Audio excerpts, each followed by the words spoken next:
அனைவருக்கும் வணக்கம். ஒரு வழியா தாவைக்காவோட 2வது மாநில மாநாடு முடிஞ்சிருச்சு. இந்த மாநாட்டில் என்ன நடந்துச்சு அப்படின்னா, பாவம் ஒரு பையன் இறந்துட்டாப்புல. அப்புறம் தொண்டர்கள், ரசிகர்கள் பல பேர் ரொம்ப கஷ்டப்பட்டு போயிட்டாங்க போல. நைட்டு போய் முன்னாடியே போய் விடிய விடிய அங்கே இருந்து வெயிலில் கஷ்டப்பட்டு காத்திருந்து அந்த மாநாடை பார்த்துட்டாங்க. ரொம்ப கஷ்டப்பட்டுருக்காங்க போல. சாப்பாடு ஒழுங்காக கிடைக்கல. தண்ணினா கிடச்சிருக்கு போல. பட் சாப்பாடு, வெயில் அதெல்லாம் கொஞ்சம் ரொம்ப கஷ்டப்பட்டு வெளில வர்றது ரொம்ப கஷ்டப்பட்டு வந்திருக்காப்புல. எனக்கு என்ன கேள்வினா, அவ்வளோ கஷ்டப்பட்டு நீங்கள் அங்கே போய் நீங்கள் என்ன பண்ண போகிறீங்க? அதுதான் நம்மளுக்கு கேள்வியாக இருக்குது. நீங்கள் அவ்வளோ கஷ்டப்பட்டு அங்கே போய் செலவு பண்ணி அங்கே போய் நீ என்ன அரசியல் ஞானத்தை அங்கே பெற்றுட்ட? இல்லை என்ன பண்ணி அங்கே உங்களுக்கு அரசியல் தெளிவு, இல்லை என்ன நடந்துச்சு அரசியல்? உங்களுக்கு விஜய் என்ன தான் சொல்லி கொடுத்தாரு, என்ன பண்ணார் அப்படின்னு பார்த்தீங்கன்னா, ஒன்றுமே இல்லை. போன மாநாடு இந்த மாநாடுக்கும் ஜெராக்ஸ் அடித்த மாதிரி அப்படியே காப்பி பேஸ்ட் பண்ண மாதிரி தான் இருக்குது. அதே மாதிரி ஒரு ரேம்ப் வாக்கு நல்லா நோட் பண்ணிங்கன்னா, நீங்கள்லாம் காலையிலேருந்து உட்காந்து வெயிலில் இருப்பீங்க. ஆனால் விஜய் பார்த்தீங்கன்னா கரெக்டாக அவர் பேசுகிற டைமில் 4-5 மணிக்கு கரெக்டாக உள்ளே எல்லாரையும் பேச சொல்லிவிட்டு இவர் பேசிவிட்டு இவர் பாட்டுக்கு கிளம்பி போயிடுவார். ஆனால் நீங்கள் ஒரு நாள் ஃபுல்லாக வெயிலில் உட்காந்து கஷ்டப்பட்டு அவர் பேச்சை பார்க்குறதுக்கும் கேட்குறதுக்கும் அவ்வளோ அவ்வளோ உட்காந்துருக்கீங்க. சரி, என்ன பேசுகிறாரு அப்படின்னா, ஃபுல்லாக ஒன்றும் இல்லை, வழக்கம் போல் தான். போன மாநாட்டில் சொன்னதே அப்படியே தான் காப்பி பேஸ்ட்டு. மோடி கொள்கை எதிரி, திமுக தான் எங்கள் அரசியல் எதிரி, அதனால் நாங்கள் அதே சொல்லி வச்சுருக்காரு மறுபடியும். இன்னொன்று சொன்ன டைலாக் தான், ஒரு பட டைலாக்கு, அப்புறம் வீரவசனம், அப்புறம் ஒரு ஸ்டோரி, அவ்வளோதான். தற்பெருமை தான். நான் வந்தால் சிங்கம், அப்படி இப்படி, உங்கள் வீட்டு பிள்ளை, உங்கள் கூட இருப்பேன் இப்படின்னு டைலாக்காக அடித்து விட்டு என்னென்ன சொன்னால் இவங்க கத்துவாங்க, கை தட்டுவாங்களோ அந்த டைலாக்லாம் அடித்து விட்டு போயிருக்காரு. இவருக்கு முன்னாடி பேசினவங்களாம் பார்த்தீங்கன்னா இவரை புகழ்ந்து புகழ்ந்து பேசிட்டு போயிட்டாங்க. இவர் தன்னையே புகழ்ந்துக்கிட்டாரு. அப்புறம் இவர் மக்கள்லாம் என்ன நினைக்கிறாருன்னு இவரை நினச்சிட்டாரு போல். மக்கள் வீட்டில் எல்லாரோட வீட்லேயும் இவர் இருக்கார், எல்லாரோட மனசுலையும் இவர் இருக்கார் அப்படின்னு இவரே பேசிக்கிட்டு இவரே சொல்லிகிட்டு இருக்காரு. யார் மனசில் யார் இருக்கா? நீ போய் பார்த்தீங்களா? போயிட்டு ஒவ்வொரு மக்கள் ஒவ்வொரு வீட்லேயும் போய் யார் இருக்கா, யார் உங்களுக்கு தான் ஓட்டு போட போகிறோம், நீங்கள் போய் கேட்டிங்களா, பார்த்தீங்களா? இதெல்லாம் உண்மையா? சும்மா வந்துட்டு ஏதோ கூட்டம் ஒரு 2 லட்சம் பேர் வந்துட்டாங்க அப்படின்ட்டு இஷ்டத்துக்கு அடிச்சிட வேண்டியது. ஒன்றும் இல்லை, போன மாநாடுக்கு இந்த மாநாட்டுக்கு ஒரு 10 மாதம் கேப்னு வச்சுக்கேன்.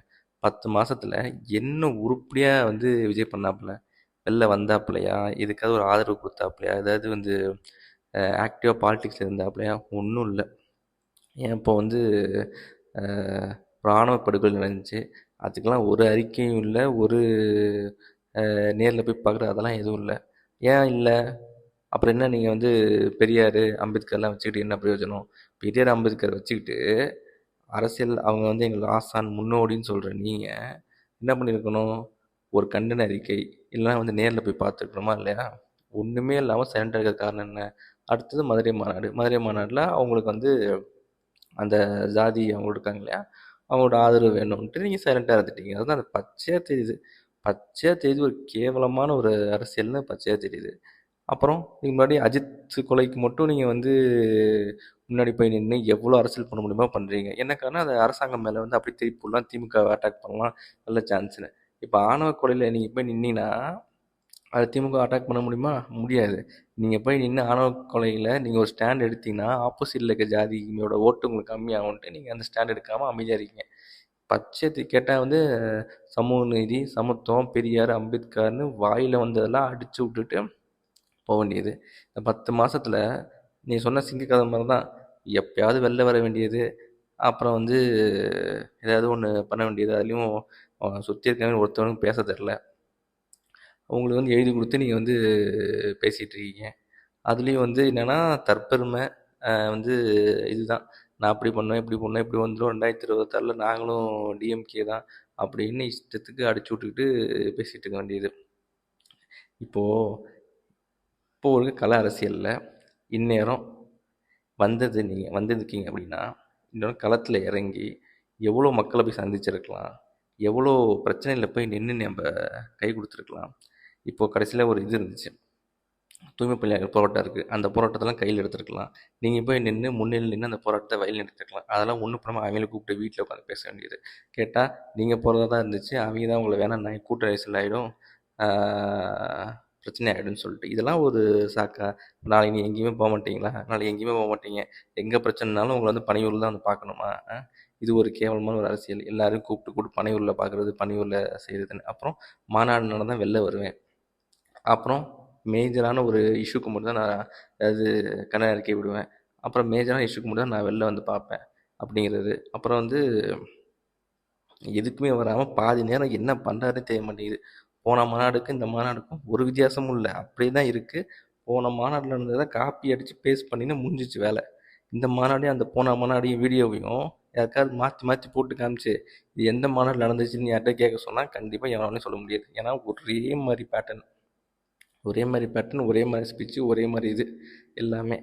ஸோ என்னென்னா புதுசாக எதுவும் இல்லை.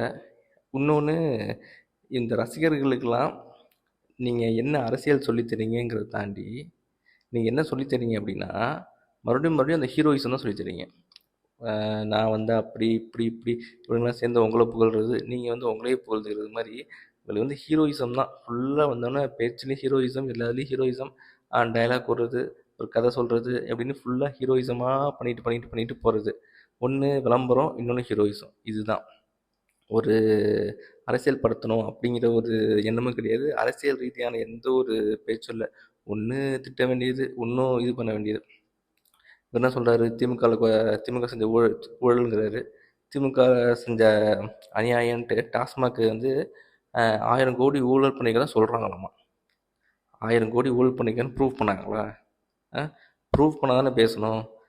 உங்கள் மேலே போகிற குற்றச்சாட்டுலாம் பேச முடியுமா? உங்கள் வீட்டில் வந்து விஜய் வந்து ஊழல் பண்ணியிருக்காரு, விஜய் வீட்டில் ரைட்டு பண்ண கண்டுபிடிச்சாலும் எவன் வேணால் பேசலாமா? அப்படிலாம் பேசக்கூடாதுல்ல. என்ன நடந்துச்சுன்னா நீங்கள் வந்து சொல்லலாம். அதெல்லாம் அலிகேஷன் சொல்கிறாங்க, அவ்வளோதான். அது இன்னும் ப்ரூஃப் ஆகலைல்ல. ப்ரூவ் பண்ணி இங்கே கோர்ட்டில் இன்னும் தண்டனை வாங்கி தரல. அப்படிங்கிறப்போ நீங்கள் எப்படி பேப்பரில் போடுறது, பார்க்குறது, கேட்குறதெல்லாம் வச்சுக்கிட்டு அது இதுன்னு அடிச்சுட வேண்டியது? ஏன்னா வரவங்கெல்லாம் வந்து பாமர மக்கள், ரசிகர்கள், இவங்க என்ன சொன்னாலும் கேட்பாங்க அப்படிங்கிற வேண்டியது.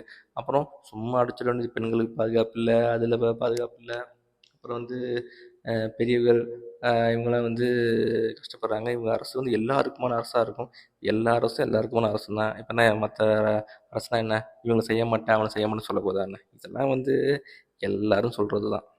எல்லா கட்சியினரும் சொல்கிற காமன் பாயிண்ட்டை காப்பி அடித்து நான் வந்து அதெல்லாம் செய்வேன்னு உனக்கு கதை அடிக்க வேண்டியது. அடுத்தது இவங்க என்ன வந்து திமுக திட்டுறாங்க, பாஜக திட்டுறாங்கன்னா, திட்டுறதையும் ஒரு வேலிட் பாயிண்ட் வச்சு திட்டணுமா இல்லையா? இப்போ திமுக இங்கே எதுக்குறீங்க, ஓகே, திமுகவில் இந்தந்த துறையில் இந்தந்த பிரச்சனை இருக்குது, இந்தந்த துறையில் இது ஒழுங்காக கையாளலை, இந்தந்த விஷயங்கள்லாம் தப்பாக பண்ணுது, திமுக இவ்வளோ வந்து இது பண்ணியிருக்கு, ஏதாவது சொல்லணும்ல.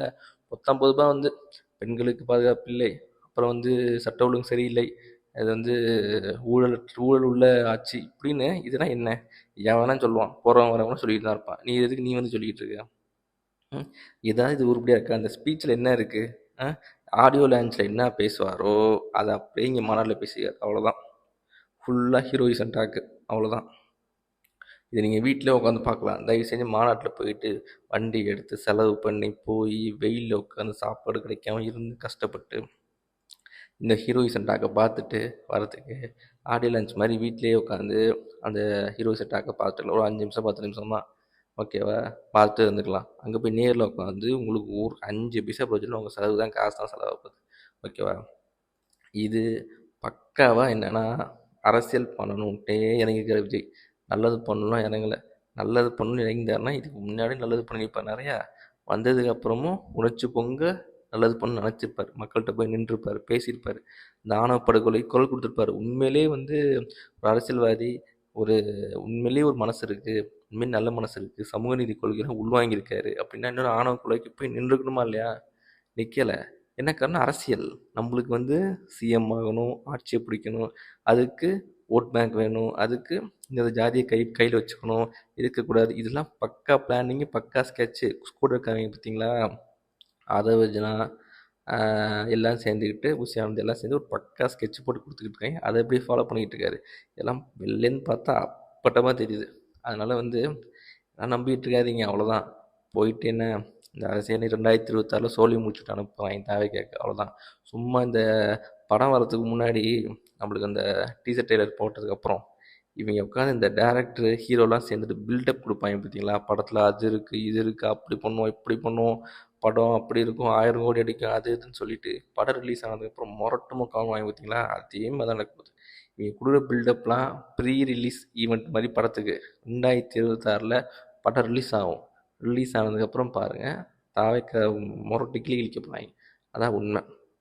தேவையில்லாமல் உட்காந்துக்கிட்டு ரியாலிட்டி தெரியாமல் இவங்க கூட இருக்கவங்கலாம் ஒரு இமேஜை க்ரியேட் பண்ணி எய்த்தாப்பில் ஒரு 1 லட்சம் 2 லட்சம் பேர் கூடுறாங்க, ஏன்னா நம்மளுக்கு மாசு இருக்குது நம்ம ஜெயிச்சிடலாம், இவங்க 2 லட்சம் பேர் தான் தமிழ்நாடே, இவங்க தான் எல்லோரும் ஓட்டு போட்டு நம்மளை வந்து சீமாக்க போகிறாங்கிற மாதிரி நினச்சிக்கிட்டு ஒரு ஹீரோயிசம் வேலை நினைக்கிறது வர்றது போகிறது அப்படிங்கிறதுக்கு மாதிரி இருந்தால் ஒன்றும் வேலைக்கு ஆகாது.